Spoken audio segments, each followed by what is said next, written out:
Welcome to you friends, Step for Special. Today in this video we will discuss Unit 2.2 Evaluation of Social Science। ये किस प्रकार से यह शिक्षा क्षेत्र में हेल्पफुल है, आइए इसको जानते हैं। For more special education videos, like, share and subscribe Step for Special. Thank you. आइए आज जानते हैं 2.2 Evaluation। मीनिंग: मूल्यांकन शैक्षिक प्रक्रिया का एक आवश्यक अंग है। शिक्षक अपने बालकों व्यवहार परिवर्तन का मूल्यांकन विभिन्न पद्धतियों से करता है। मूल्यांकन से समस्त क्रियाएं अर्थपूर्ण होती हैं।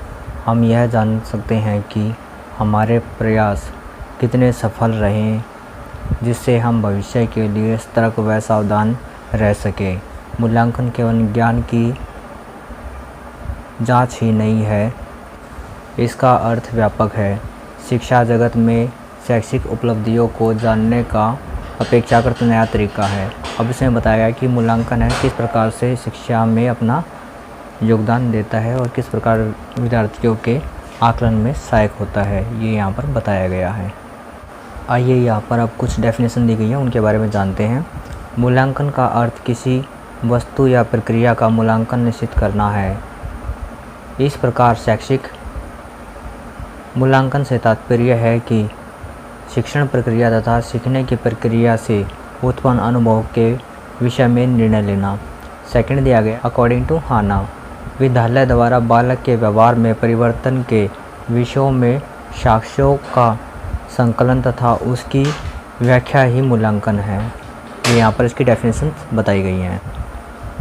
थर्ड डेफिनेशन दी गई है अकॉर्डिंग टू NCERT, मूल्यांकन एक प्रक्रिया है जिसके द्वारा यह ज्ञान किया जाता है कि उद्देश्य किस सीमा तक प्राप्त हुए हैं तथा कक्षा में दिए गए अधिगम अनुभव कहाँ तक कितने प्रभावशाली रहे हैं और कहाँ तक शिक्षा के उद्देश्य पूरे किए गए हैं। ये यहाँ पर बताया गया है कि मूल्यांकन किस प्रकार से विद्यार्थियों को शिक्षा देता है और कितना विद्यार्थी सीख पाए हैं, इस बारे में जानकारी ही मूल्यांकन कहलाती है। ये यहाँ पर बताया गया है।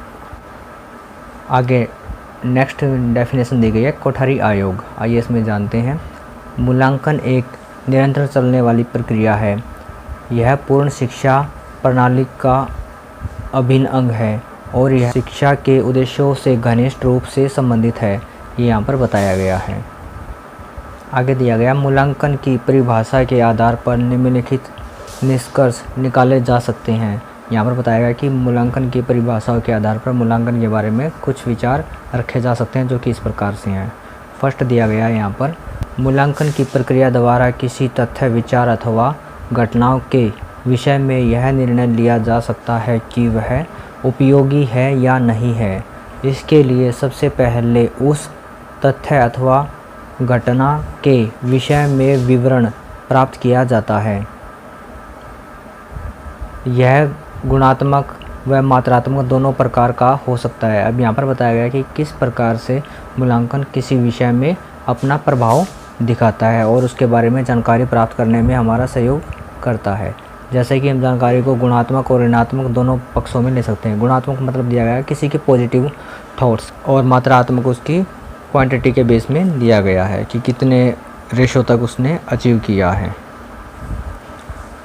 सेकंड पॉइंट दिया गया है इस प्रकार के विवरण को किसी पूर्ण निर्धारित कसौटी पर कसकर उसकी योग्यता का मूल्यांकन किया जाता है। अब यहाँ पर बताया गया है कि मूल्यांकन करते समय कुछ पैरामीटर्स पहले से सेट कर लिए जाते हैं कि इतना तक बच्चे को आ जाना चाहिए, तो हम उसको नेक्स्ट क्लास के लिए प्रमोट कर देंगे। ये यहाँ पर बताया गया है। थर्ड पॉइंट दिया गया है संदर्भों के बदलने के साथ साथ मूल्यांकन की प्रक्रिया में भी परिवर्तन किया जाता है।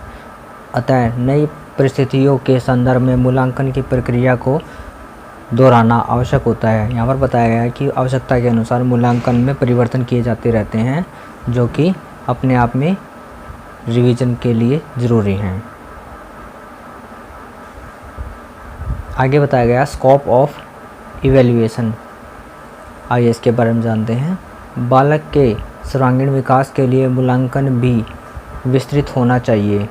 बालक में हुए वांछित व्यवहार को परिवर्तन को अच्छी तरह से जानने के लिए मूल्यांकन आवश्यक है। मूल्यांकन का कार्य क्षेत्र निम्नलिखित, आइए इसके बारे में जानते हैं। मूल्यांकन के कार्य क्षेत्र कौन कौन से हैं। फर्स्ट हम समझ सकते हैं मानसिक विकास का मूल्यांकन। मानसिक विकास का मूल्यांकन होता है जो MR बच्चे होते हैं उनके लिए खासकर इस प्रकार के मूल्यांकन का प्रयोग किया जाता है कि बच्चों ने बौद्धिक स्तर पर कितना अचीव किया है। शारीरिक विकास का मूल्यांकन। शारीरिक विकास का मूल्यांकन जैसे कि CP बच्चे होते हैं जिनके अंदर फिजिकली एक्टिविटी नहीं हो पाती, उनके मूल्यांकन के लिए किया जाता है कि जो फिजियोथेरेपी, ओकेशनल थेरेपी वगैरह थेरेपी सेशन चल रहे हैं बच्चे को उससे कितना लाभ मिला है। कौशल का विकास। कौशल का विकास सभी प्रकार के बच्चों के लिए किया जाता है कि किस प्रकार से उन्होंने एकेडमिक में और अनेक स्किल्स जो उन्होंने सीखी हैं वो कितना तक पूरा कर सकते हैं। पाठ्यक्रम में दिए गए विषयों का मूल्यांकन। अब यहाँ पर बताया गया है कि जो सभी प्रकार की डिसेबिलिटी वाले बच्चे हैं जब उनको एकेडमिक सेशंस कराए जाते हैं तो वह कितना उसके अंदर स्कोर कर पाते हैं, यहाँ पर बताया गया है। मूल्यों का मूल्यांकन। यहाँ पर बालक के अंदर किस प्रकार के मूल्यों का विकास हुआ है उसका, और नैतिक विकास जैसे कि हम जाते हैं नैतिक मूल्यों का विकास ये, और शैक्षिक नियोजन का विकास, बालक के अंदर शैक्षिक प्रोग्रेस। विद्यालय प्रशासन का मूल्यांकन कि किस प्रकार से कितना विद्यालय का जो सहयोग है बच्चे के लिए फ़ायदेमंद और लाभप्रद रहा है, इस बारे में जानकारी हम। फ्रेंड्स, यह वीडियो आपके लिए किसी प्रकार से अगर ज्ञानवर्धक रही है तो please like, share and subscribe और अपना कमेंट अवश्य लिखें। Thank you. ले सकते हैं। आइए आगे जानते हैं ऑब्जेक्टिव्स ऑफ इवैल्यूएशन। फर्स्ट दिया गया छात्रों के व्यवहार में हुए बदलाव के विषय में ज्ञात करना। सेकंड दिया गया छात्रों की आवश्यकता तथा क्षमता ज्ञात करना कि बच्चों ने कितनी। थर्ड दिया गया छात्रों के अध्ययन, विकास, उन्नति को ज्ञात करना। फोर्थ दिया गया शिक्षक की योग्यता तथा क्षमता के बारे में ज्ञात करना। शैक्षिक मापदंडों के सुधार में सहायता करना।